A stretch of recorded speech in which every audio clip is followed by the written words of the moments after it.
Okay, my name is Brant Hunt. I got the wrong title for you here, so I had to drop the video here.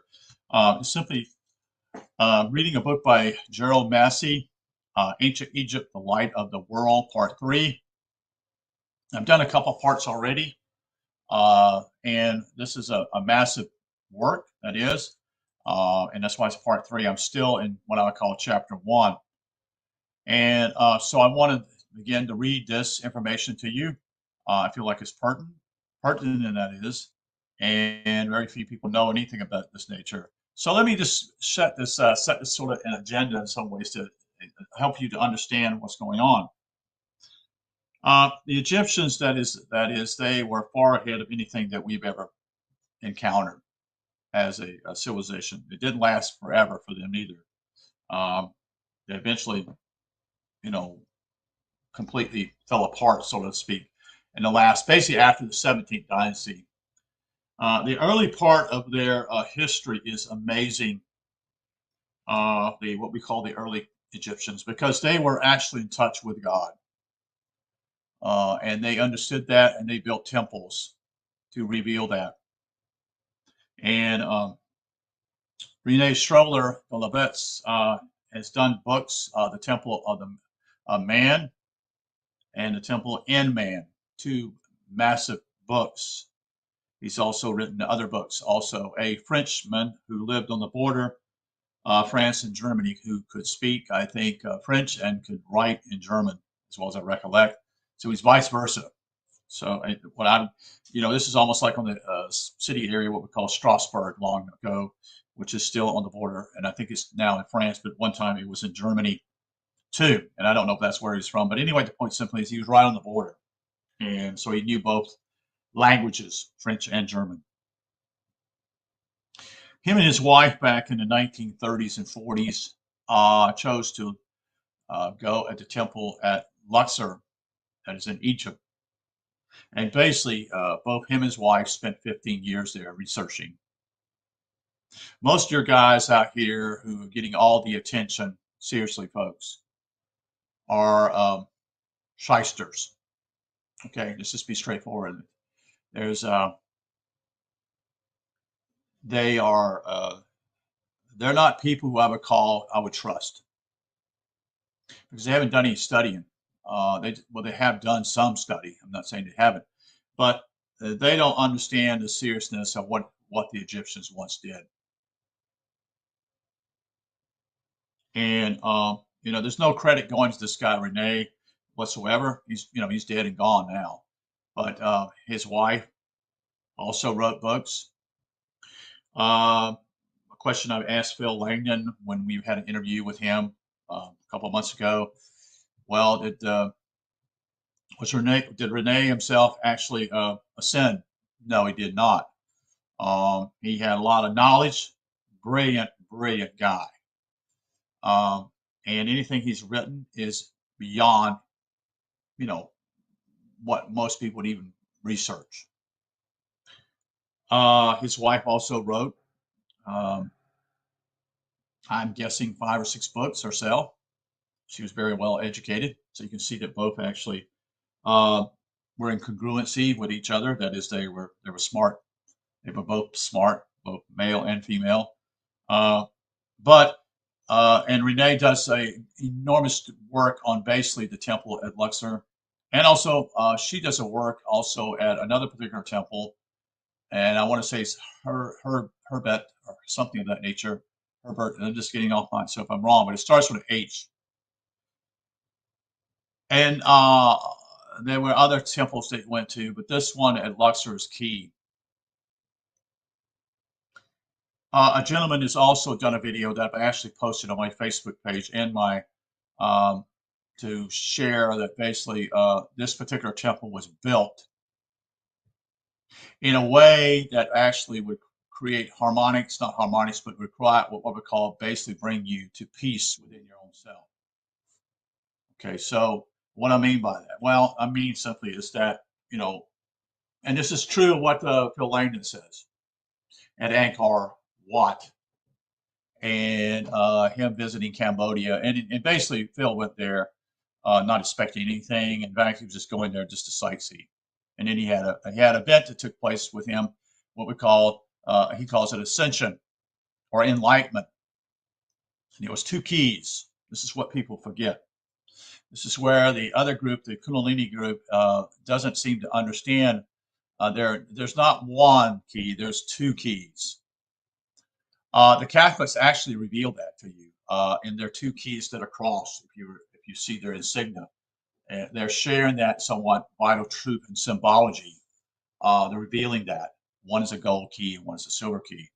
And I'm not going to go a whole lot in it, but it is basically the whole idea simply is that the gold key is simply when you have this event. I'm trying to think. Basically, go in a trance, and he calls it samadhi. Okay. Most people don't know what samadhi is because it doesn't occur. It just doesn't occur here anymore. But this place that was built in Angkor Wat is there to cause that initiative situation take place. Can it come out? Can it actually happen other places? I'm sure it can. It doesn't mean you have to go to Angkor Wat to experience it. Plus, if you have expectation, plus, it's got to be, the person's got to be in a way, how did I say it? It's done some digging. Okay. So, and I don't want to go a whole lot more, but I've posted some of these videos by Phil Langdon on my Facebook page and also on my YouTube page. And I've interviewed him at least 10 times. I've actually interviewed him even more than that, off record, that is, asking him questions before I really actually made a commitment to basically look into these things. And so this at one time is back to Egypt. The architecture there is revealing again, is revealing spiritual depth. It's revealing simply a square and the circle. In other words, you have to have a square in order to find the middle of the circle, the circumference of it. And the circle represents what we call infinity. Yeah, infinity. They mean eternal. It's eternal. There's no, but you have to have a square in order to do that. And that's what they use. That is, people say, well, it's a triangle. No. You have to understand the pyramid is based upon a square at the bottom. Four particular corners, right angles, what do you want to call it? Pieces. Those four corners are revealing what we call earth, water, air, and fire. And the only missing one, as we should be looking at, is the fifth one, which is ether or spirit. That's the very top of the triangle or pyramid.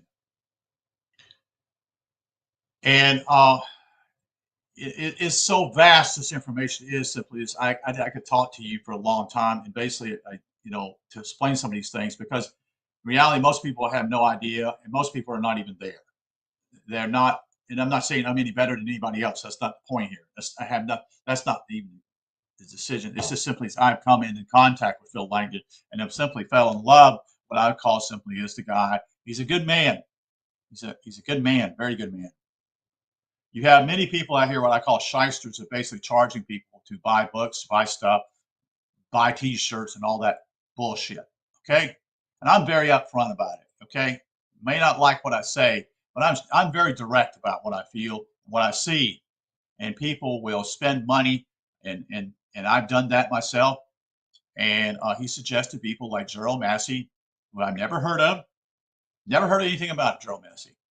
I have never heard of Alvin Boyd Cohn either. I've never heard of this guy, Renee Schroeder. Never heard of these guys. He said, you need to read these guys.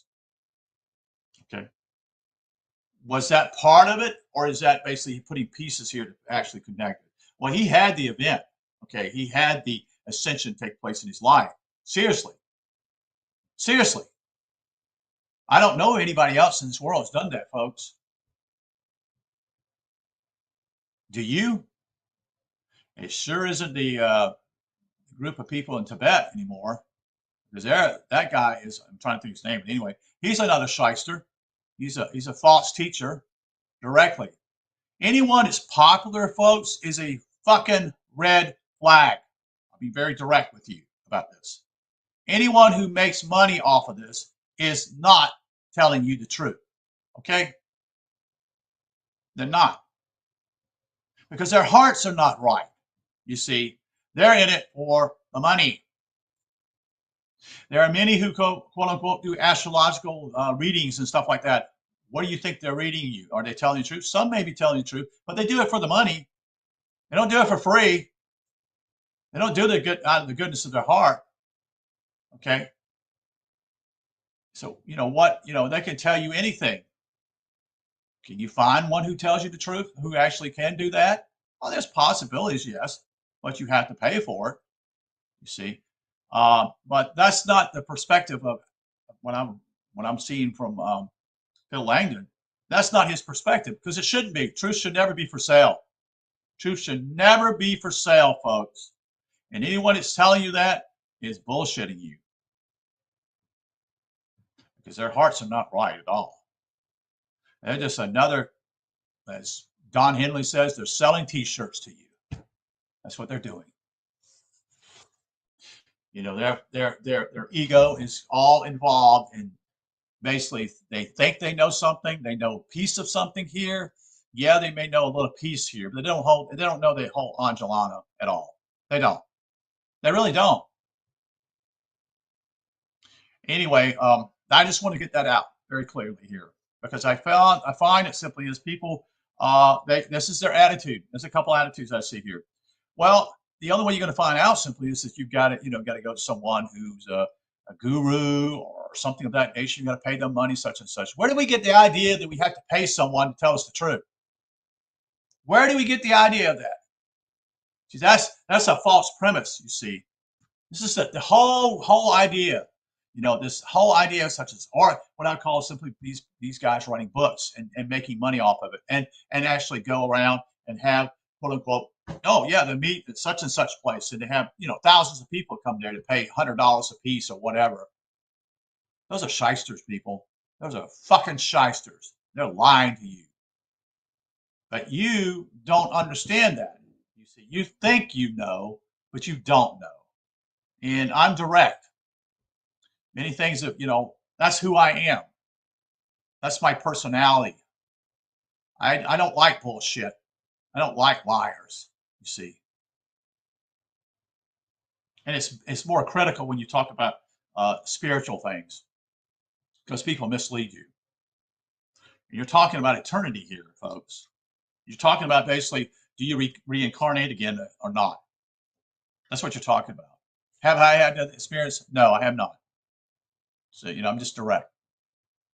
But I'm searching for it and digging deep. And some of these things that basically Mr. Langdon has shared with me are very, very important. And that's why there's been a shift in my whole perspective here. Probably the last 6 to 7 months, so to speak. Other things are no longer important in those areas. It doesn't mean that, I will, basically have eternal life, or there's things I've still got to do. Understanding these things, this takes time. But let's get into the part here with Gerald Massey, because this is one of the guys he talks about. And we have, the Trinity is also involved with the Egyptian story. It's there, you see. Osiris, Horus, and Isis are there. Those are the three deals. And so it's a story, but reality is it's revealing something deeper. And then the Bible does the same thing in the New Testament, similar with the Christ and God and the Holy Spirit, so to speak. Although I would take the Holy Spirit out basically in a way, because basically Mary is the mother of Jesus. And then you have God and you have Jesus. So this story, again, is revealed in that impact. It's not literal, you see. So let's get into this part here as I run in my mouth here. Horus was a bastard born, and it was flung at him by Sut that he was a bastard. Also in Jewish legend, Jesus is called the mamzer, or bastard. Thus, the child, the mother only was the bastard, just as the mother who was um, not Nay, end quote, came to be called the harlot, Harlot. And that's why people get the idea of Isis being our harlot. You see the pictures of her, and she's looked as a woman as being a harlot. You see, this is how they, again, you got to be very careful what you see. The present writer has no knowledge of a folk tale, should say, version of the legend being extant in Egyptian. This does not belong to the kind of literature that was preserved in the sanctity of the coffins and tombs, as was the Book of the Dead. But the essentials are extant, together with the explanation of natural fact in the ancient lunar solar mythos.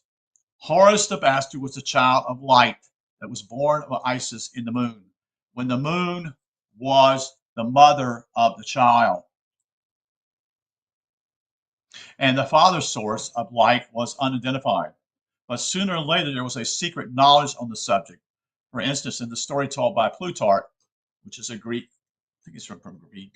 We look at him, he's a historian, also somewhat relaying other stories from others in the past. It is said that they taught the moon god cleared the character of the mother by showing that Horus was not a bastard, but that Ra, the solar god, was his true father. It is still continued to be told in various folk tales that the woman was no better than a wanderer in her wooing of the man whom she seeks or solicits as her paramount. This character may be traced in mythology. It is the Lady of Light in the moon who pursues and seduces the solar god in the darkness of Amenta, and who exalts that she has seized upon the god who and taken possession of him in the vale of Abydos, where she went to lie down and sought to be replenished with his light. This is in Book Ritual, chapter 80. Child Horus always remains the child of 12 years, who at that age transforms into the adult and finds his father. So basically, childhood for them was from 0 to 12. You see. And that's the same story of Jesus, you see. And then when he got to 12 years old, and he spoke in the temple, there were people blown away. And that was basically, that was the end of his childhood, you see. And we'll go a little bit more, but we don't. So when he was 12 years old, so the boy Jokull, Jokull, in a Icelander version of the folk tale. So this folk tales are all over the world, folks. Okay, goes in search of his father. They fight, and the son is slain. At least he dies after living for 3 nights. In other versions, the fight between father and son is continued for 3 days. This is the length of time for the struggle of Osiris in death and darkness, who rises again as Lord of Light in the moon, and now is recognized as the father of Horus, who was previously the mother's child that knew not his father. Moreover, in the Marchant, it is sometimes the father who is killed in the combat, and other times it is the son, S-O-N. And in the mythos, Osiris the father rises again on the 3rd day in the moon, but at other times he rises as Horus, the triumphant son, S-O-N. A legend like this of the combat between father and son does not originate in history, much less does it rise from 100 different ethnological sources, as the folklorists would have us think. In the folk tales, there are various versions of the same subject. The mythos is one, and in the oneness must the original, or origin, I should say, he sought for the Marchant, M-A-R-C-H-E-N. This origin of our folklore may be found 100 times over in the wisdom, end quote, of old Egypt. It's not new Egypt, because, see, Egypt's transformed also today. Egypt doesn't even believe this anymore. Once Christianity took place, the people gravitated towards Christianity. There's no one who's even following this stuff anymore in Egypt. That is, going to doing the belief system as far as what we're seeing. They fell into what I call a trance by the whole idea of Christianity, which it was actually in a lot of ways was most people are not aware, but it was used to force people to obey also. We won't go there this time. The tale of the two brothers furnishes a good example of the Egyptian mythos reappearing in the folk tale. In this, there are two brothers named Anup, A-N-U-P, the elder, and Bata, B-A-T-A, the younger. Anup has a wife who falls in love with Bata and solicits him illicitly. Quote, and she spoke to him, saying, what strength there is in thee. Indeed, I observe thy vigor every day. End quote. Her heart knew him. She seized upon him and said to him, quote, come, let us lie down for a while. Better for thee and these beautiful clothes, end quote. Like Joseph in the Hebrew version, the youth rejected the advances of the lady, you see. He, quote, became like a panther, end quote, in his fury at her suggestion. Like Potiphar's wife, she charges him with violating and doing violence to her. We shall have to return to the story. Let it suffice for the present to say that the tale, T-A-L-E, of the two brothers, end quote, in the margin is derived in the course of a long descent from the myth of Sut and Horus, the brothers who were represented later as Anup and Horus, also as the Horus of both horizons. The elder brother Anup corresponds to Sut, who is one form is Anup, A-N-U-P, the younger Bata, to the sun god Horus of the east. The name of Bata signifies the soul, Ba, of life in the earth. Ta is a title of the sun, S-U-N, that rises again. On this account, it is said that Bata goes to the, quote, mountain of the cedar, end quote, in the flower of which upon the summit lies his heart or soul or vital force, the power of his resurrection as the solar god. Hence Bata says to Anu, quote, behold, I am about to become a bull, end quote. And he was raised by Ra in the dignity of hereditary prince as ruler of the whole land over which he reigned for 30 years. As myths, such margins are interpreted wherever they are found. So you see what's happening here. Become a bull. Is that revealing something about maybe the Taurus? I don't know. That's just a speculation on my part. Where are we at here? The solar power on the two horizons, or the sun with a dual face, was represented by two brothers who are twins, under whichever name or type, who were earlier than Ra. One of the lesser or darkening and infertile son of night or of autumn. The other is the victor in the resurrection. These were associated in Amenta with the moon, the lady of the lunar light, who is described with them in chapter 80 of the ritual as uniting herself with two brothers, gods who were Sut and Horus. She is wedded to the one, but is in love with the other. Whether as Sut or elder Horus, her consort was her impulsive child, and she united with Hu, H-U, the viral solar god, and glories in his fertilizing power. She confesses that she has seized upon Hu and taken possession of him in the Vale of Abydos. When she sank down to rest, her object being to engender light from his potent solar source, to illuminate the night and overthrow the devouring monster of the dark. This is a true mythos, which is followed afar off by the folklore of the tale. There was no need to moralize, as this was Egyptian mythology, not Semitic history. When the Aryan philosophies have done their worst with the subject and the obfuscation has passed away, it will be seen that the legends of Dafan was a transformation that originated in the Egyptian mythos. Ages before the legend could have been potized, I should say, in Greece. Dafun was essence as an Egyptian goddess. Tafun or Tefnun by name, who was a figure of the green Egyptian dawn. This is from Birch Dictionary of Hieroglyphics. The green tree was also a type of the dawn in Egypt. The transformation of the goddess into the tree is a bit of Greek fancy work, which was substituted for the Khamite Gnostic of the myth. Max Muller asked how the, quote, total change of a human being or a heron into a tree, end quote, is to be explained. Whereas Daphne never was a human being any more than Hathor in her green sycamore, or Teflon in the emerald sky of the Egyptian dawn. The roots of these things lie far beyond the anthropomorphic representation and in the region where the plummet of the Aryans has never sounded.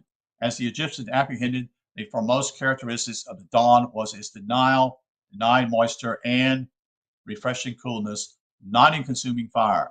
The tree of dewy coolness, the sycamore of Hathor, or a tefnut, was the evergreen of dawn, and the evergreen as fuel may be full of fire, like the ash or the laurel into which Apollo turned the young divinity who was Daphne in Greece and Tefnut in Egypt. And if Apollo be the youthful sun god, S-U-N, like Horus on the horizon, who climbs the tree of dawn, the dews would be dried by him. Otherwise, the tree of moisture would be transformed into a tree of fire and assume the burning nature of the laurel, as in the Greek story. It was the sun that kindled the fire, and as the sun climbed up the tree, the dews of Teflon dried. It was not the dawn that is quote, dawn that was changed into a laurel, but the cool green tree of dew, Daphne, or the dawn that was dried and turned into the tree of blazing luster by the solar fire or the sun, i.e., by Horus or Apollo when personified. The water of heaven and the tree of dawn precede personification and the name of Tefton. From Tef to means T-E-F, to drip, spit or exclude, or shed, effuse or supply, and not in you for heaven. Shows that Tefnon represents the dew that fell from the tree of dawn, D-A-W-N. She is the giver of the dew. Hence, the water of dawn is said to be the water of Tefton. Tefnu gives the moisture from the tree of dawn in a heavenly dew, but in another character, she is fierce as fire and is portrayed in the figure of a lioness. The truth is, there was Egyptian science enough as to know that the dew of dawn was turned into the vapor that was formed into the green tree on the horizon by the rising sun of morning, and the Khamite mythos, which represented the natural fact, was afterwards converted into a Greek fancy, as in numerous other instances. Max Muller asked how it was that our ancestors, who were not idiots, although he has done his utmost to make them appear idiotic in the matter of mythology, came to tell the story of a king who was married to a frog.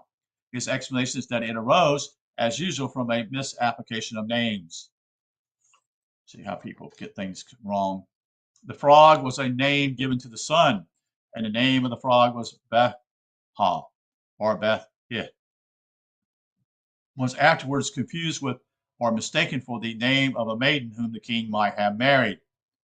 In reply to this absurd theory of mythical origins, another writer says it was the nature of savages to make such mistakes. You see how they come in with presuppositions, folks. You see how they cleverly, these new sort of people who think they know something, they come in and they come over to presupposition. Well, they're just stupid people. They don't know what they're talking about, because they haven't done their work, you see. Because they call these people savages, you see. Not merely in names, but into things, in confusing natural phenomena and confounding frog nature with human nature. This confounding confusion being the original staple of, quote, savage myth, end quote. It would be difficult to tell which version is farthest from the actual fact. Whoever begins with the mythos as a product of the savage mind, as savages are known today, is fatal in error. Neither will it avail to begin with idiots who call each other nicknames in Sanskrit. Let us make another test case of the frog. The Sanskritist does not start fair. He has not learned the language of animals. The mythical representation had traveled a long way before any human king could have got mixed up with a frog for his wife. We must go back to the Proto-Aryan beginning, which are Egyptian or Camite. In Africa, we find these things next to nature, where we can get no further back in search of origin. Egypt alone goes back for enough to touch nature in this beginning, as often to be said in the present work. Egypt alone has faithfully and intellectually kept the record. The frog was a lunar type on account of its metamorphosis from the tadpole condition in the water to the four-legged life on land, which type was afterward applied into the moon. It is a coming forth from the waters of Nun. That's the sky. The name of the frog in Egyptian is Ka, whence the lunar lady, who was represented as a frog, is designated Mistress Heket or Hekhet, who was a consort of the solar god Kermo Ra. An inscription in the British Museum tells us that under one of the titles, Kermo was called the King of Frogs, end quote. There's no proof, perhaps, of his being a frog himself, but his son, Lok, had a frog-headed form, and his consort, Heker, is the frogess. This then is the very king by name who was wedded to a frog, but not as a human being. Such a tale was only told when the Gnostics was no longer truly taught and ancient myth had been modernized in Marchan. In the Canaanite mythos, the KH Canaan had three consorts, that is, the goddess Heka, Sati, and Ankh. We might call them one wife and two consorts. The wife is Ankh, whose name signifies the mirror. She personates the moon as a reflector of the sun. Heket and Satu are representative of a dual lunation. Heket is the frog of darkness and Satu the lady of light. As the frog, Heket slots her frog skin and reveals her wondrous beauty in the form of Sati, the woman in glory. These three are the consorts of Kermit Ra, who is, quote, one in Amenta with Hekar, two in heaven with Sati, and three in the moon herself as the generator of light with Ankh, or in the mirror.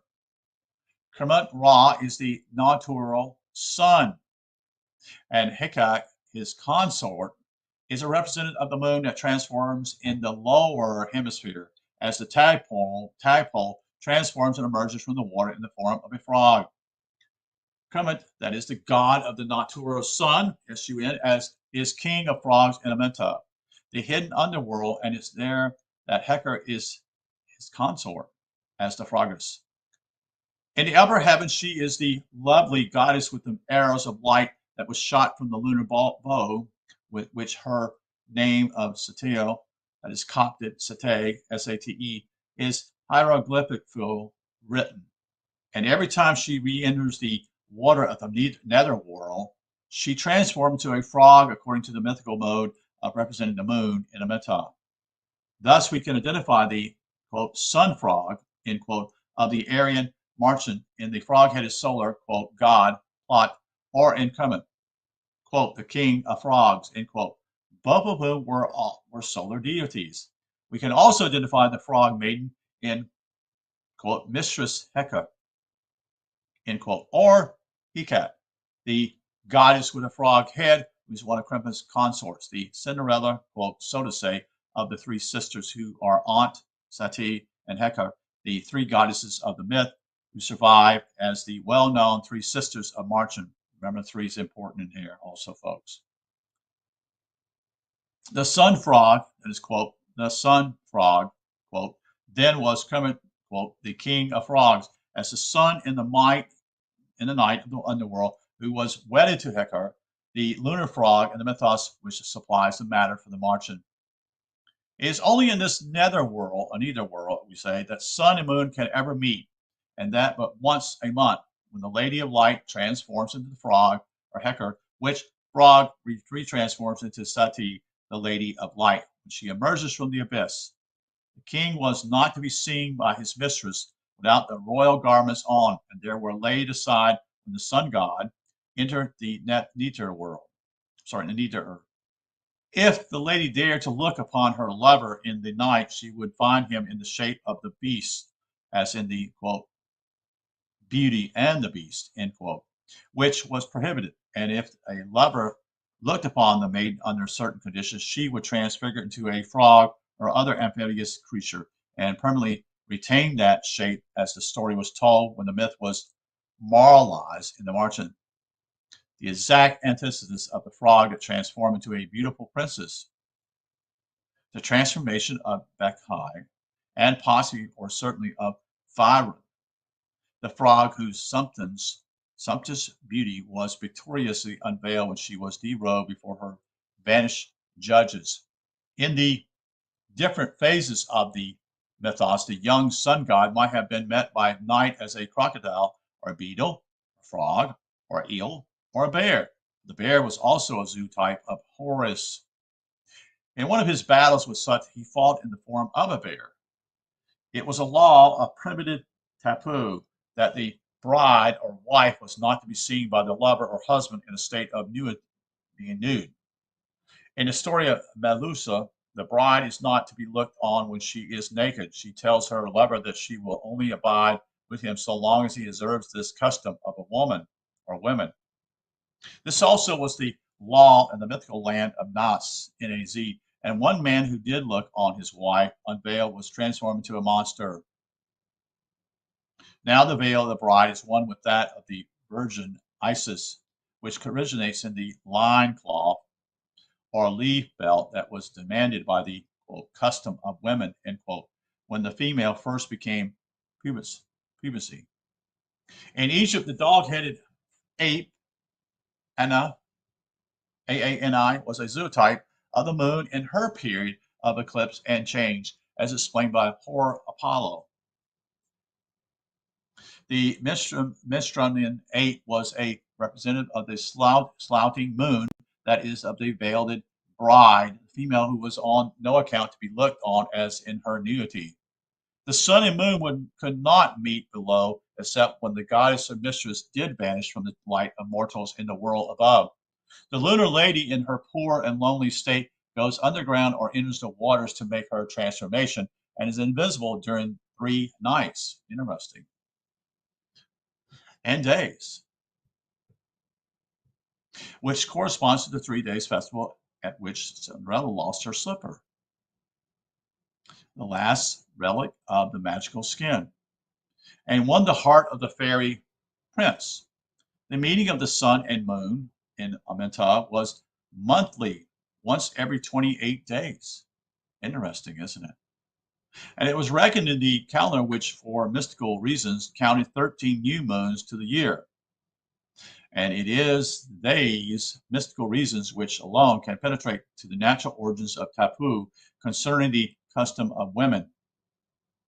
It was the missus, the female period, that is the lunar, the wife, as we have seen, was not to be looked upon during her monthly period when she was in retirement, like the moon once a month.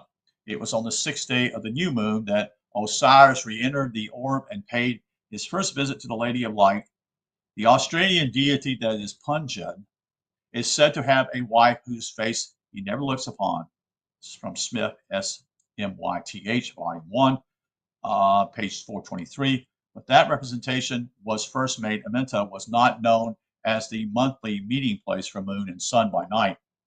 It had only been observed that they did not meet by day. Isis, veiled in black, goes down in the netherworld in search of lost Osiris. It was only there that they ever met.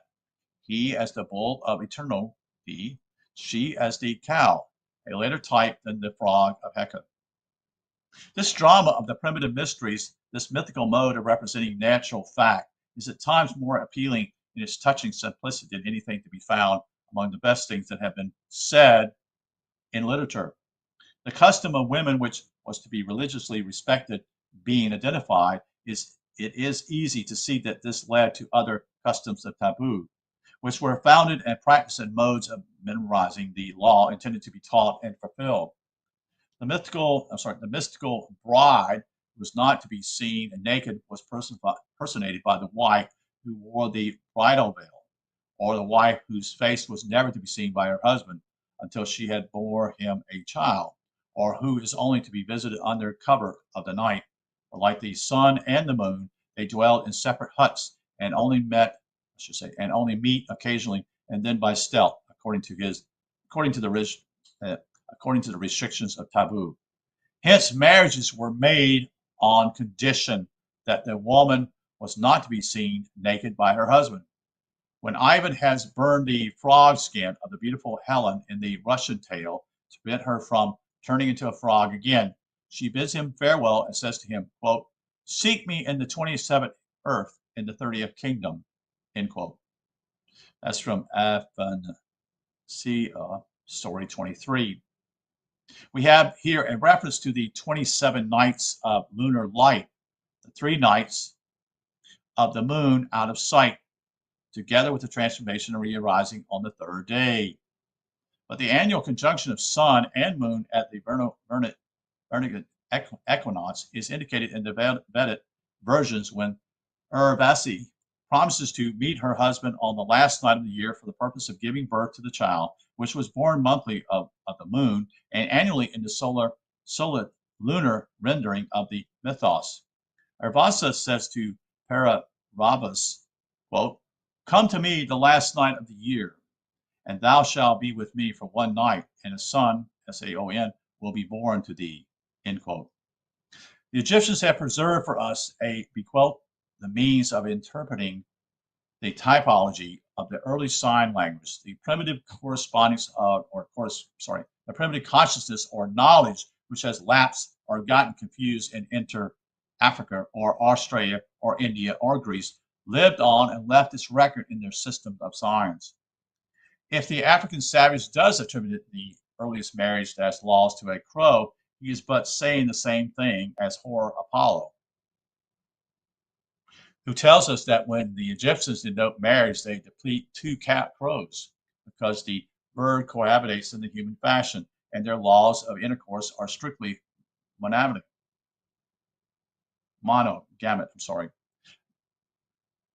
Nor is the gnosis of the original represented quite extinct. The quote wisdom of Manalukki is a Managarian designation of the Gnostics, or knowledge of mythical representation, the secrets of which were limited to a few priests who were the same in the Hebraic owls that the Her-Seshuti were to the wisdom of Egypt.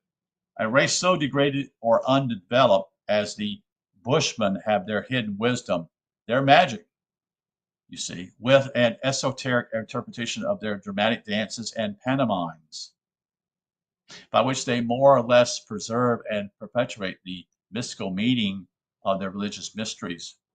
What we do really find is that the inner African and other aborigines still continue to talk and think.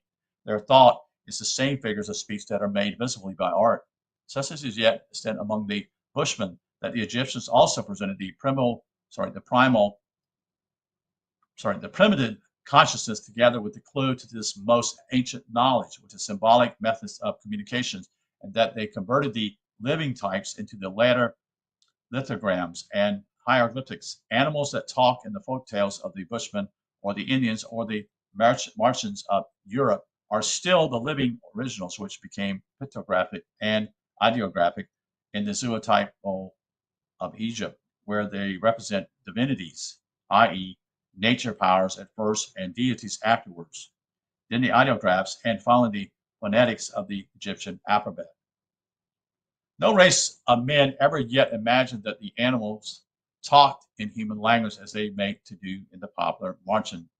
No men so, quote, primitive as to think that anyone who's swallowed by a great fish and remained 3 days and nights in the monster's belly to be afterwards belched up on dry land alive. They were not human beings of whom such stories were told. You see how the literal gets people confused here, folks? And therefore, Those who first made the mythical representation were not capable of believing they were human, which are living representatives of primitive and aboriginal men to the test. Try them with their miracles of the Old and New Testament presented to them for matters of fact as a gauge of credulity. What does Dr. Moffat say of his African aborigines? They, quote, the gospel appeared too preposterous for the most foolish to believe, end quote. And, quote, to speak of the creation, the fall, and the resurrection seem more fabulous, extravagant, and ludicrous to them, their own vain stories of lions and hyenas, end quote. This is from a quote from Missionary Laborers on page 245. But they knew more or less that their own legends were mythical, whereas the Christian was vouching for his mythos being historical, and that they could in no wise accept. You see, a Red Indian known to Herne as a perfect bigot with regard to the arts and tricks of the juggler could yet by no means be impressed with a belief in any part of the Christian religion or the documents and vouchers for its truth. That is from Hearne's Journey Among the Indians, page 350.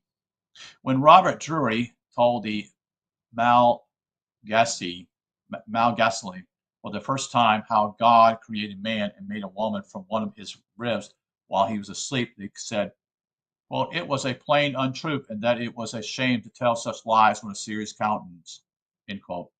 They at once proceeded to test the statements by reckoning the ribs of a woman and a man.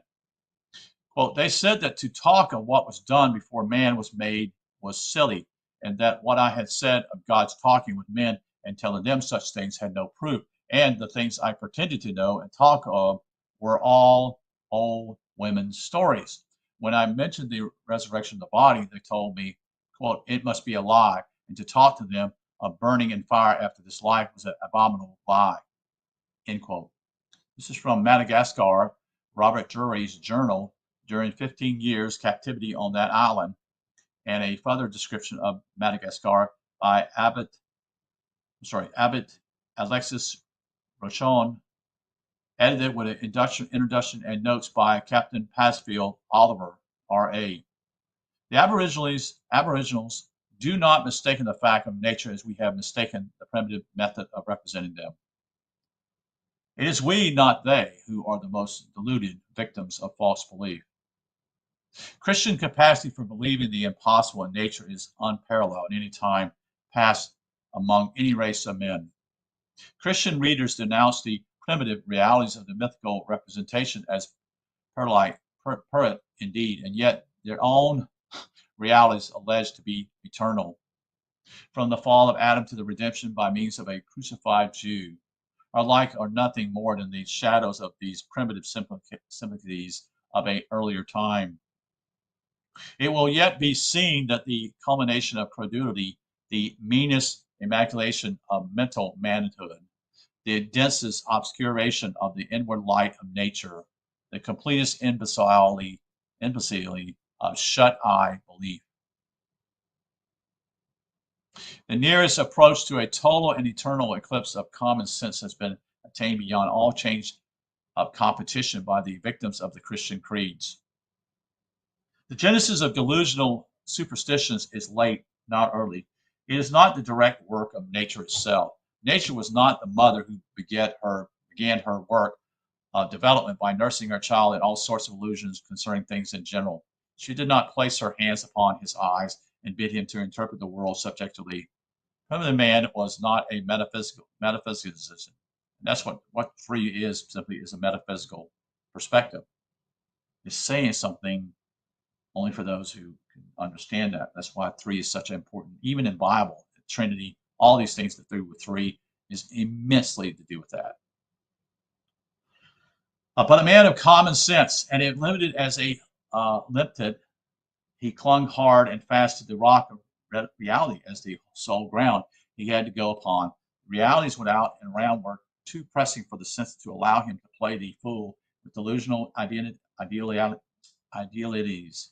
The intellectual and sentimentality luxuries of latter high-low idealists, modern ignorance of the mythical mode of representation, has led to the ascribing of innumerable false beliefs not only to the primitive men and present-day savages, but also to the most learned, enlightened, and highly civilized people, particularly the Egyptian. For had these natural impossibilities been believed, the Egyptians must have shared the same mental confusion, the same manifested delusion concerning nature, the same incapacity for distinguishing one thing from another as the pygmy or the poplin.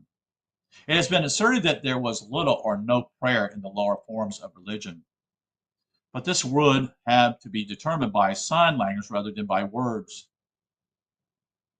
Two hands of a person clasped together are equivalent to a spoken prayer. In the ritual, the speaker says of the god Osiris, his branch is a prayer, by means of which I have made myself like him. This is from chapter 28. Continue. That's a quote from that chapter. Teru, T-E-R-U, is the branch, and the same word signifies to adore, invoke, and pray. It was as a mode of praying that the branches of the Bedouin or birch were strewed in the ancient British graves. It's the same language and the same sign when the Australian Aborigines approached the camp of strangers with a green burl in their hand as the sign of imminent equivalent to a prayer for peace and goodwill. Acted, sign language is a practical mode of praying and asking for what is wanted by portraying instead of saying. A green branch of symbolic tree is dipped in water and sprinkled on the earth as a prayer for rain. The New Caledonian wizards dig up a skeleton and pour water on the dead bones to denote the great need of reviving rain. Among the rock drawings of the Bushmen, there is a scene in which it is apparent that the hippopotamus is being dragged across country as a symbolic device for producing rain. Excuse me. Naturally, the water cow is an African zootype of water. In Egypt, she imagined the great mother who was indeed invoked as the wateress. Not only are the four naked natives dragging the water cow over the land, two of them also carry the water plant, probably a lotus, in their hands as a symbol of the water that is so greatly needed. It was a common mode of primitive appeal for savages to inflict great suffering on the represented victim to compel the necessity response. In this case, as we read the language of signs, they're intended to compel the nature power to send them water, the female hippopotamus or water cow being the image of that power. This would be dragged across the land as a palpable mode of forcing the great cow of earth to yield the water in the language that was acted. The appeal to the power beyond was also made with the human being as the suffering victim. In Transylvania, girls stripped themselves stark naked and led by an elder woman who is likewise naked. They steal a harrow and carry it across a field to the nearest brook. When they set it afloat and sit on the harrow for an hour in making their appeal, the Pawnee victim, or the Kronk Maria, made appeal to the crude powers as the intercessor and suppliant on behalf of the people by her wounds, her tears, and groans. Her terribly tortured purposes for long and slowly dying. Her tormented flesh agape with rutted wounds, as in the later mysteries where the victim was held to be divine. Pathetic appeal was made to the nature power of elementary spirit, chiefly the goddess of earth, as food giver, by means of the suffering, the moans, the tears, the prayers of the victims. This was employed as a moving power, often crude enough to search the heavens for the likeness of a pitying human heart. The ears of dogs were pinched by the Mexican women during an eclipse to make them howl to the power of light. Meal dust is thrown into the eyes of the sacred turtle by the Zunis to make it weep. The Australian diarrhea solicits the good spirit for rain by bleeding two of their mediums or divinely inspired men, supposed to be persons of influence with the Mora or Morla, are good spirits who will take heed of their suffering and send down rain. The scene described by Gaston, G-A-S-O-N, in the native tribes of South Australia, page 276, should be compared with that in the first book of Kings, chapter 18, where the priests and Baal cut and slashed their flesh with knives and lances and limp around the altar with their bleeding wombs as a mode of invoking heaven for rain. Such customs were universal. They were suffocating in the dumb drama of sign language for the water or the food that was most fervently desired. The granchers used to separate the lambs from their mothers so that their bleeding might make a more touching appeal to the superhuman powers. When the corn of Zulus was parched with continual drought, they would hunt for a particular victim called the quote, heaven bird, end quote, as the favorite of the gods, kill it and cast it into the pool of water. This was done that the heart of heaven might be softened for it favored, and weep and wail for its raining, wailing a funeral wail. This is from Callaway, Religious Systems of the Amazulu, page 407. The idea is to make the heavens weep at sight of their appeal, that is representation of their suffering people, and elicit an answer from above in tears of rain. The customs generally express the need of water and the suffering endured from long continual drought. When the Chinaman raises his little breastwork of earth with bottles stuck in his muzzle outward, looking like guns in position to scare away the devils of evil nature powers, he is threatening them and protecting his dwelling in sign language, signs which they are supposed to understand. Making the sign of the cross and ringing the bell subserves the same purpose in the religion of Rome. When the church bells were rung in a thunderstorm, it was intended to stave off evil spirits just as much as was the Chinaman's feudal fortification. The Intishumal ceremonies of the Aruta tribes are amongst the most primitive now extant upon the surface of the earth. These are performed as sacred mysteries in various modes of sign language, by which the thought, the wish, the want is magical, expressed in an act in addition to words. The obvious object of these most ancient mysteries of magic is the apparent increase of food, more expressive of the animal or plant that gives its name to the totem of those who perform the particular rites. The member of the Witcherchit grub tribe perform a mystery of transformation in relation to their grub, which is an important article of diet. With magical incantations, they call upon the grub to lay an abundance of eggs. They invite the animals to gather from all directions and beg them to breed in the particular feeding grounds of theirs.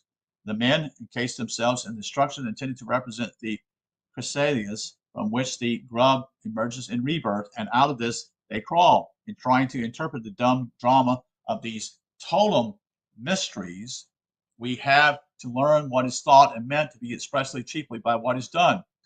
Thus, we see the mystery of transformation is acted magically by the men of the Witcher grub totem for the production of food in the most primitive form of a prayer meeting or religious service, and the powers are solicited. The want made known by signs, especially by the sign of fasting during the performance. They shuffle forth one after another in imitation of animals newly born. Thus, they enact a drama or mystery of transformation in character. The primary phase of what has been continually miscalled, that is phallic worship, end quote, originated in the idea and the symbolism of motherhood. The earth itself, as producer of food and drink, was looked upon as the mother of life. The cave in the earth was the womb of the bringer forth, the urine symbol of the gentrix. The mother in mythology is the abode. The sign of the female signifies the place of birth. The birthplace was in the cave, and the cleft in the rock or entrance to the mother earth was the earliest phallic type identified throughout external nature. The cave, cavern, or cleft in the rock was the actual place of Mother Earth, hence the mouth of earth. Or the rock was made a type of the earth mother in the stone seat of Isis on the conical pillar of Hathor. The stone image of the mount of earth as Monis Veritatis, who identify at times as female by the KTE, I don't know what that is, being figured on it as it was upon the conical stone of Elagabalus, or the impressions of Aphrodite, which was pointed out upon the black stone at Mecca by Byzantine writers. The Celtius or Yoni was the actual entrance to a outrus from the mount and all its co-types and equivalents, because it was a emerald of the mother who brought forth her children from the earth. The natives of Central Africa have a widespread tradition that the human race sprang out of soft stone. This goes far towards what we call identifying the stone as a symbol of the earth, especially the stone with its hole in it that was made use of the mysteries of the emerald of a second or spiritual birth. The Yak of Central America, YAO of Central Africa, affirmed that man, together with the animals, sprang forth from a hole in the rock. This birthplace was at Arunto of Australia. It is represented by the stone with a hole in it, from which the children emanated out from the womb of creation. In their magical ceremonies, they represent a woman by the emblematic figure of a hole in the earth. It's from NT, page 550. Also, a figure of the Volpol at the door of life is imaged on certain of their totems. The Esquimau's great mother Sit is the earth itself as producer of life and provider of food, who is a figure of the mother. The origin of so-called, again, phallic worship, end quote, then began with the earth itself being represented as the womb of universal life, with the female emerald for a figure in the birthplace and the bringer forth. Not that the emerald was necessarily human, for it might be the sign of the hippopotamus or of the lioness or the sow, anything but worshipful or human. The mythical Gestalia was not imagined primarily as a woman, but as a pregnant water cow, size being wanting to represent the great, i.e., insentity, earth mother and her chamber of birth. But under whatsoever type, the mother was the abode, and the oval image drawn by the cave dwellers on their walls as the universal figure of the female proves the type to have been uterine. The female was the dwelling and the door of life, and this was her image in all the earth, end quote. The likeness was also contained in the oval buried place as sign and symbol of rebirth. And lastly, as the oval window or the door in architecture, the Vesca in Freemasonry, the mother's womb was not only a prototype of the tomb or temple, it also represented the house of the living. Quote, when the magistrate of Guelo had his first house built in wattle and daub, he found that the Macalan women who were engaged to plaster it had produced, according to a general custom, a clay image of the female member in relief upon the inside wall. He asked them what they did that for. They answered benevolently that it was to bring him good luck. This illustrates the pure form of the cult of these people who recognize the unknown and unseen power by reverencing its manifestations, that is, in this instance, on the female side of the creative principle, end quote. This is from Joseph Miller Orphan. I'm just spelling it to you, Orpen. The 19th century. This was done in August of 1896 in page 192 to 3. So this is over 100, 20 years, 25 years ago. They knew the natural magic of the emerald if the Europeans did not. Also, they were identifying the woman with the abode. In Ben's book, he gives an illustration of an iron-smelling furnace, conventionally showing the female figure in the material world. Quote, all the furnaces found in Rhodesia are of that form, but those which I have seen, and I have come upon fire of them in the row, are far more realistic, more minutely and stylistic, so all in cross-legging sitting positions, and clearly showing that the production or birth of the metal is considered worthy of a special religious expression. It recognized the Creator in one form of his human manifestation in creation. End quote. This is lofty language. Quote, we call the same thing by another name in our part of the country. End quote. The god Seth is the Egyptian Papus, who might be termed as phallic deity, but he is the earth god and father of food, the god of fruitification associated with plants, fruits, flowers, foliage, which are seen issuing from his body. He is the Lord of ailment, end quote, in whom the reproductive powers of earth are mythically portrayed. But the potency represented by Seth was not human, although the human member is defeated as a type of begetter or producer. The enemies of Ra are repulsed by the phallus of Horus. When the Apet monster is overthrown, it is said, "Thy phallus, O Horus, acts forever. Thy phallus is eternal." End quote.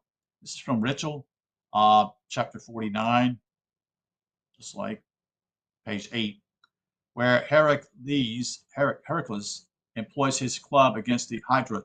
The fallet was the typical weapon used by Horus against the Apet dragon. Apet was the image of evil as negation, sterility, non-productiveness, and the weapon of Horus symbolized the viral power of the procreative sun, S-U-N. Again, it is said that the phallus of Osiris is agitated for the destruction of the rebels, and it dooms the beast Bababo to be powerless during millions of years. And this is from Ritual XC, so that would be 43 chapter, page 1. The lion and phallus are elsewhere identified as zootype and type of the solar force when it is said the luminous line in its course, that is the sun, is the phallus of Ra. That is from Ritual, also chapter 17. As this was solar and not human, it will account for the enormous size of the image carried in the procession of the phallus. Herodotus, this is from B.H., I don't know what that is, 48. The hippopotamus, in his account of the Nat Zindi, speaks of the hidden mystery manifested by the phallic figure, which held a first position in the most ancient places, being shown forth to the world, like a light set upon a candlestick, end quote. This identifies the male embryo with its solar origin as symbol of the sun.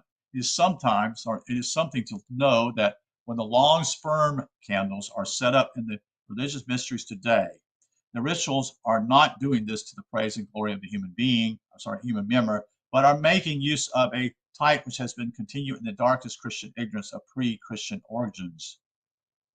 A still more curious but kindred case of survival occurs in Australia, where it is a custom yet extant among the Aborigines for the widow of a deceased person of importance to wear the phallus of her dead husband suspended around her neck for some time, even for years after his death. This is not an action directly natural, but one that is dominated and directed by some religious sentiment, however primitive, which makes the action symbolically, and Egypt, who used such types, intelligently interpreted them. By wearing the phallus, the widow was preserving it from decaying in the earth, and wearing it, she was preserving that type of resurrection which Isis, in her character of the widow, sought so seductively to preserve in a typical image. This is from Plutarch of Isis and Osiris. In the Turret Ritual, chapter 43, the Manes, M-A-N-E-S, prays that the phallus of Ra may not be devoured by the powers of evil as a feast of fiends. In Egyptian resurrection scenes, the re-arising of the dead or inert Osiris is indicated by the male embryo re-erection being one with resurrection. It is thus the dead are raised or recreated as spirits, and the power of rising again, and imagined in the life-likeness as a figure of Amasu, Horus.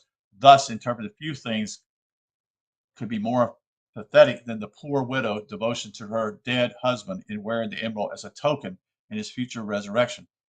In point of time and state of development, the widow in Australia is the natural prototype of the widow divinized as Isis, who consecrates the phallus of Osiris and wore it made of wood. It is in such a way as this the wisdom of old Egypt will enable us to read the most primitive sign language and to explicate the most ancient typical customs, because it contains the gnosis or science of the earliest wisdom of the world in the world.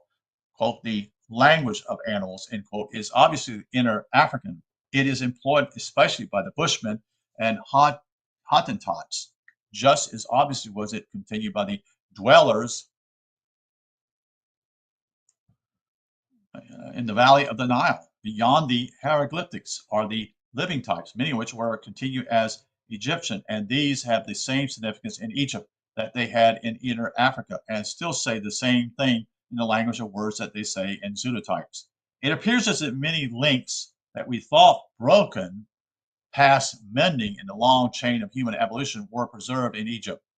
There's a Camite tradition mentioned by Plutarch that previously to the time when first taught a language of words to the human race, they used mere cries like the pre-human animals.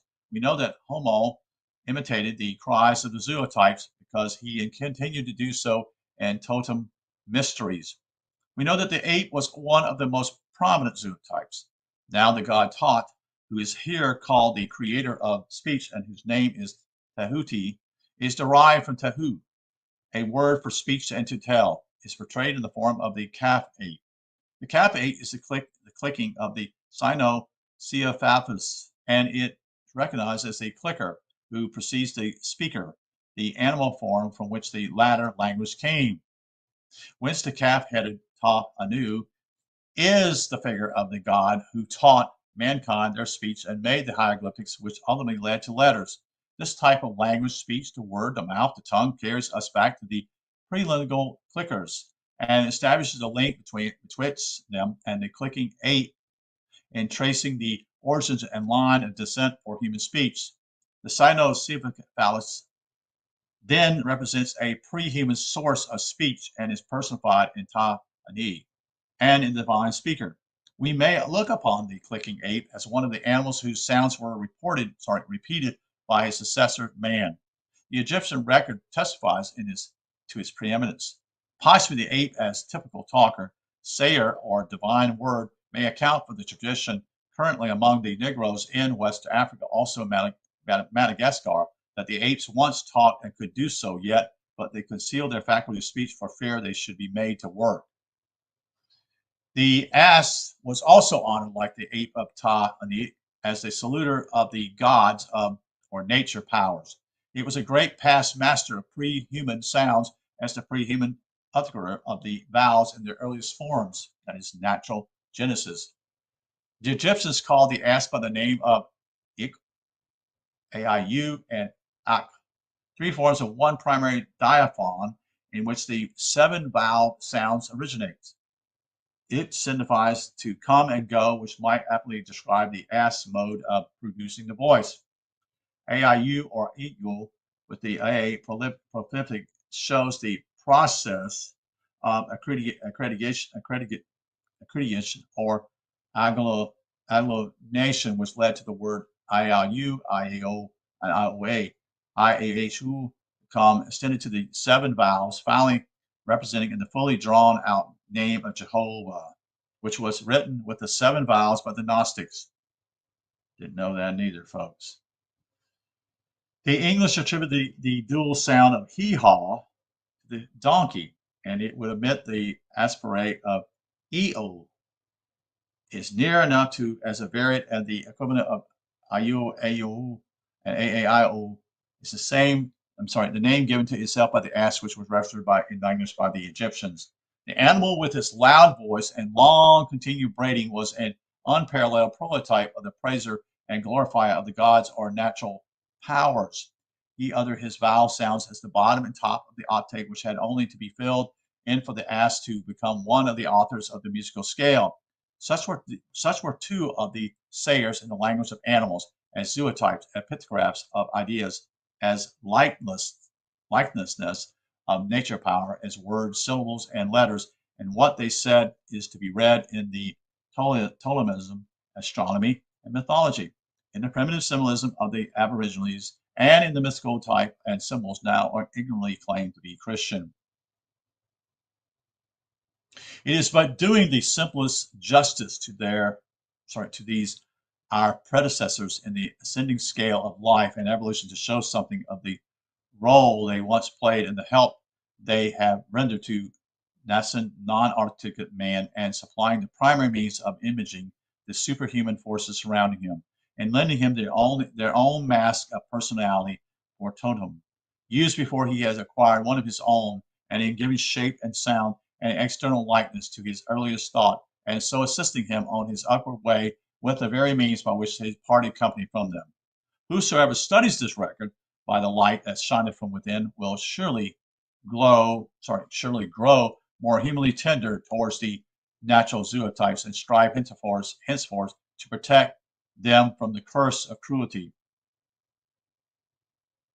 Whether inflicted by the fury of the brutal savage or the bloody lust of the violating vivisectionist, this zoomorphic mode of representative efforts offers us the key to which we can unlock the shut-up mind of the earliest, most benign races so far as to learn more or less what they mean when they are also taught or act their unwritten language of animals and totem customs and religious rites, and repeat their marching and dark sayings which contain the didactic membrane of the myths. It is as perfect for this purpose of interpreting the thought of the remotest past, become confused and chaotic in the present, as in the alphabet for rendering the thought of the present in the verbal language. Homo was the finisher, but by no means the initial fashioner of language. Man was preceded by the animals, birds, and reptiles, who were the utterance of pre-verbal sounds that were repeated and continually by him for his cries and calls, his interjections and exclamations, which were afterwards worked up and developed as the constituents of latter work in human speech into 1,000 forms of language. Thinking by man or animal does not depend upon speech. Naming is not necessarily reflecting the image of the place or thing or person in the mirror of the mind.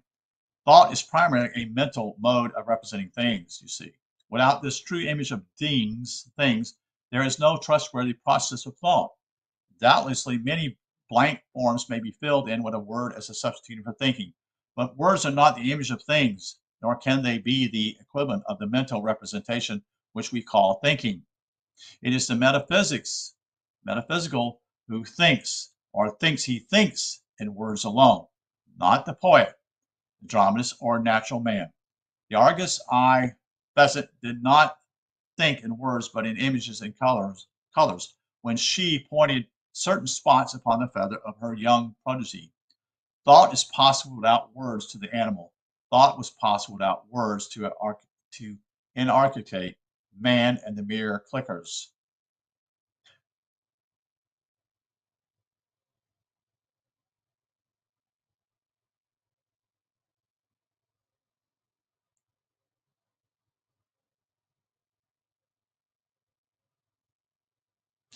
The faculty of thinking without words is inherent in the dumb, and it's impossible that such faculty should be extinct or not exercised by articulate men. Much thinking has been acted without words before the appearance of man upon the planet, also by Homo, while as yet there were no words, but only cries and ejaculations and animal sounds. The dog can think without words to make his hidden meaning heard, how pleading he will beseech without one sound of human speech. So it is with the human being. As an example, let us suppose we are going upstairs to bed in the dark. In doing this, we do not think stairs or banister or landing, handle of door, candlestick, matches. We act the same as we saw, only the vision within and the dark without. We see the stair and feel for it with the foot. We see the banister mentally and clutch it with the hand, internally seeing and externally touch concern as a thousandfold more than words, and these give us a sensible hold of outer things. Thought does not need to spell its way in letters. We are thinking all the while as a process of mental representation and do not go on words when we are not called upon to speak. The bull and cow said moo. The cow with us is still called a moo cow, end quote, in nursery language. The goat and ram and ba, that is for a goat or a ram, quote, the goose is hissing cry, soo, end quote. The hippopotamus is roaring, says roar, or roar, roar. Anyway, various others and other sounds by nature were giving themselves the names by which they were to be known in later language. The name of cat in Egyptian is Ma or Maya. This then was one of the self-namers like the goose Su. Philosophers may tell us that Mu and Ba and Su are not words at all. In Egyptian, they are not only words but things, and the things are named by the words. Such words are a part of the primary sound stuff out of which our later words were coined. Moreover, they are words in the Egyptian language in that we find the word Ba signifies to be. Ba, therefore, is a form of to be. Also is the name for the ram and the goat, both of whom are types of bara or being, both of whom say ba, and the cow says mu, that is mu, example, meaning the mother, and the mythical mother was represented as a moo cow. The ibis was one of the self-namers with his cry of I. Consequent Aa is one name of the bird in the Egyptian hieroglyphics, and also the moon, which is the ibis represented. It's but nature, but it is but natural to infer that the totem mother would make her call with the sound of the animal that was lost. That was her totem zootype. Her zootype was her totem, and her call would identify her with her totem for the children of each particular group. But where the moo cow made its gentle call as milking times, the water cow would roar and make the wailing ring, and the wide-mouthed roarers would be intimidated first perforce because most powerful and impressive. They roar on earth like the thunder or apex reptile in the darkness overhead. In the hieroglyphics, the word roar is equal to roar, and that is in English, or to roar, the loud roar in Sanskrit, and the greatest type of the roar under the name of Rurit, the hippopotamus, whose likeness was figured in heaven as the mother of the beginning. When the cat cries meow, it did not exactly alter the letters which now compose the word, but contributed the primary sounds evolved by the animal in its catering, waddling, and the phonetics that follows were evoked in perfecting the sounds, the shaping of primary into fully developed sounds, and continue these in words was a word work of the drawing human intelligence. So with other pre-human sounds that were produced by animals before the advent of man. According to the hidden wisdom, which is now almost a dead letter, there are reasons why we should be particular in sounding the letter. It's like H as a aspirate in the hippocampus 1H or ha sign is the four part of the line, signifying that which is first beginning, essence, chief, or lord, and shu, the power of breathing force, is represented by a panting line. This then is the ha, and is expelling the breath and making the sound of ha. Thus the line says ha, and is the figure of breathing force, and this one of the origin of language survives in the letter of H when properly aspirated. It is a dart sound of the rabbins that, quote, all come out of the letter H, end quote. The Egyptian zootype and hieroglyphics are the letters in which such dark sayings were written and can still be read. The letter H Hebrew, he Egyptian, ha is the sign of breath as the soul of life. But as the hieroglyphs show, even the breath that is first signified was not human. The earliest typical breather is an animal. The panting line, image the likeness of the solar force and the breath of the breeze at dawn. As the iographic zootype of this is a special nature power. On the line of upward ascent, the line was given to the god Shu, the Egyptian Mars. On the line of descent, the ideographic type passes finally into the alphabet for common everyday use as the letter H. The supremacy of the line among animals has made it a figure of firstness. And in the reduced form of the hieroglyphics, the four part of the line remains the sign of the word ha, which denotes priority. The essence of all that is first and foremost may be thought in the likeness of the line. Among the natural zootypes, which serve as a first in ideographs that were afterward reduced to the value of letters in the final phonetic basis, we see that beast, bird, fish, and reptile were continued until the written superseded the painted alphabet. These pictorial signs as Egyptians include these. And so I'm not going to go into this right now. It's just basic sound, such and such.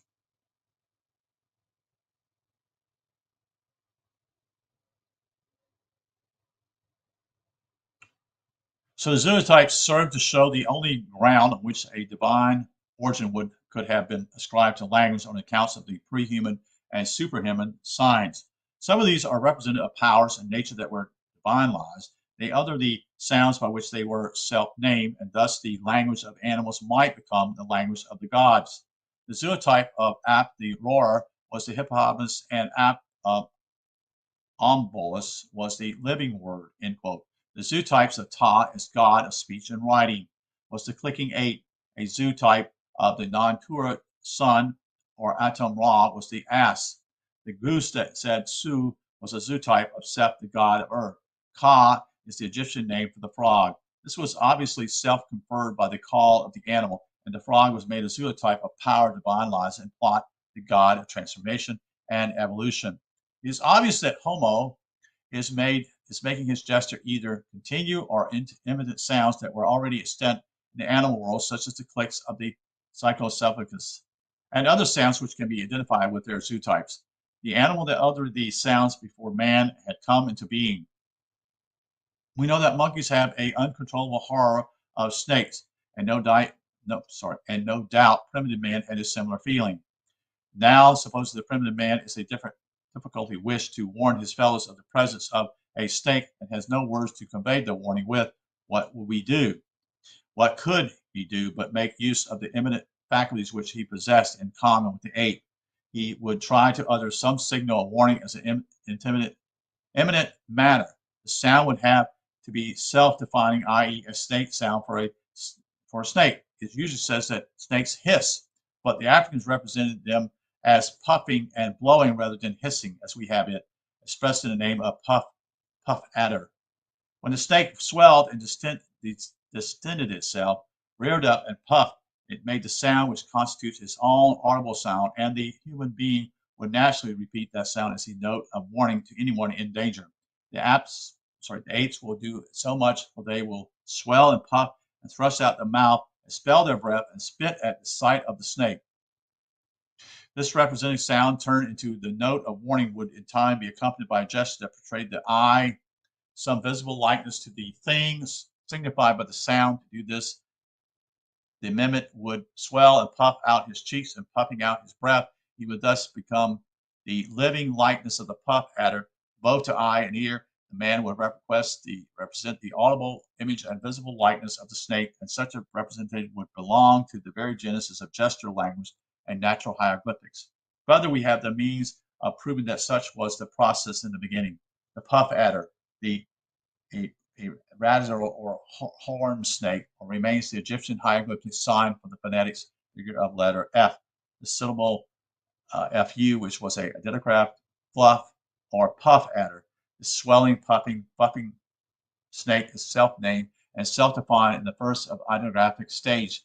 It then becomes fu in the sound or syllable stage, and finally in the letter F of modern language, where it still carries the two horns of the hieroglyphic snake. Here we see the survival of the snake as one of the mystical authors of language, like the ape, the ass, the goose, the hissers, the parrots, the grunters, the roarers previously described. Sometimes the zootypes are continued and remain apparent in the personal name. Some neighbors of the present writer, who are known by the name of Lich, have a lynx in their coat of arms, without ever dreaming that their names were derived from the lynx as their totem, or that the lynches were the lynxes. This is one of the numerous survivals of primitive totemism in modern heritage. Again, the lynx is one of the animals which have the power of seeing in the dark. The moon is an eye that sees by night or in the dark. This was represented as the eye of the lynx of the cat, the seer, being divinized as a lynx in Mafet, or Egyptian goddess. The seeing power thus divinized its mark in later language by the epithet lynx eye, end quote. Lastly, there are something like 1,000 ideographic signs in Egyptian hieroglyphs, and only 26 letters in our alphabet. So few were the sounds, so numerously the visible signs of things and ideas. We now know that man had its language of gesture signs, which he was otherwise dumb, or could only accompany his visible signs with clicks and other ape-like sounds, which he kept on repeating with intention until they were accepted as exchangeable value as the first current coinage or counters of speech before words. The zootypes were also continued in the religious mysteries to visibly and audibly denote the character assumed in this primitive drama. Just as a Zulu girl could not come to her mistress because she was now a frog, so the manes in Aminta exclaims, "I am a crocodile. I am the beetle. I am the jackal. I am the god in lion form." End quote. These express his powers. They are also the superhuman forms taken by the superhuman powers: power over the water, power of transformation, power of resurrection, power of seeing in the dark of death, together with others, all which are assumed to become superhuman. And assuming the types, he enters into alliance with the powers, each for some particular purpose, or rather, he personates them. When surrounded by the enemies of the soul, for example, he exclaims, I quote, I am the crocodile god and all his terrors, end quote. This has to be read by the Osiris drama. Osiris has been thus environed by the Sebah and the association of the evil Sut when he lay dismembered in Sethem.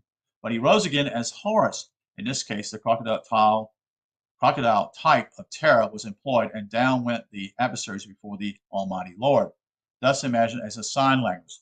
The masquerade continued in later mysteries with the transformation of performers in the guise of beasts, birds, and reptiles had been practiced in the mystery of Menta, where the human soul is passing through the nether world, assuming shape after shape and making a transformation from the one to the other in a series of new births according to the Kamitic doctrine of metaphysics, metapsychosis, which was afterward perverted into foolishness in India and in Greece. In the divine drama, the soul from earth is assimilated to the zootypes, or is invested in their forms and endowed with their forces which had figured forth the earlier nature powers in the mythology. The Egyptian rituals is written in this language of animals, and never was it real in the past, never will it be the future, unless the thinking can be done in the iconographic type of thought. Merely reading the hieroglyphicals as phonetics is but a first lesson in sign language. So that's the conclusion of what we call part 3, but it's part what we call book 1 of the work by Gerald Massey here. So thank you for listening. This is an incredibly long book. I don't know if I'm going to ever get through it. It's just basically about the not even 1/10 of the way of the book. It's over 500 pages long. So thank you for listening. I hope that you will have learned some things by this, what I shared with you, because it's important that we understand where we came from. And so this again is the Ancient Egypt, the Light of the World, Part 3 by Gerald Massey. So thank you, and I wish you a good evening, and you take care.